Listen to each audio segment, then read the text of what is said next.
Okay, so we have our pillar breaking and we have our metal bending set up. Now we just need to combine them together, right? So first we need to turn off all of these physics collisions because right now we have the pillar colliding with the actual object, but we want it to be colliding with our metal bending setup up here. So I'll just disable the flow so it doesn't update every time I disable one of these.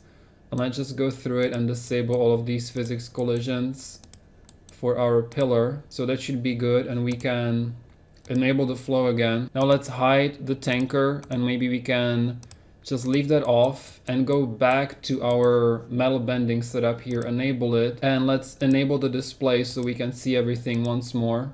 We can just maybe turn off the collider object. We don't need that anymore. And now I just sort of want to think about the timing of everything. So right now the event is set to turn off at frame around 40 for the yellow pieces.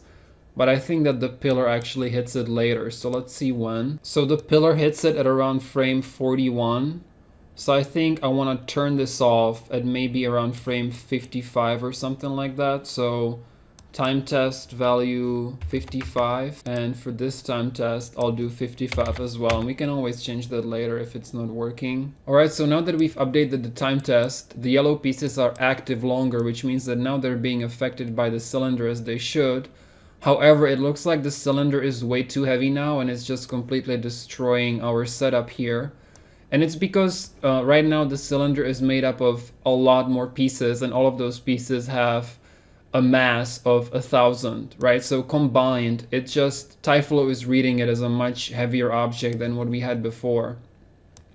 So after playing this for a while, because I didn't want to make you guys watch me change the number over and over again, I went back into the physics shape for the cylinder under dynamics, and I ended up changing the mass value from 1,000 to 1, and then I ended up raising it back to 4. So 4 ended up being the golden value for me to get the right amount of destruction. So alright, so the mass value of 4 is giving us something much better, but maybe it could be a bit heavier and maybe get just a little bit lower for the deformation. So maybe I'll just set the value to 5 and call it good. Now, one more thing that I want to tackle before we move forward are the materials. So maybe I want to give some different materials to the interfaces of the cylinder. So let me just disable the flow, and I want to go into these Voronoi fractures.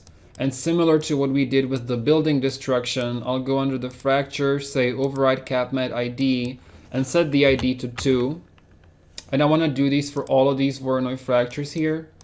So fractures, override ID 2, and you can just fast forward if this is clear to you. I'll just do it for all of these. Alright, so I changed it for all of them, so now we can just enable the flow. We can go into the material editor and maybe create a new multi-sub object. Say discard old material, give it set number, and set it to just 2 materials.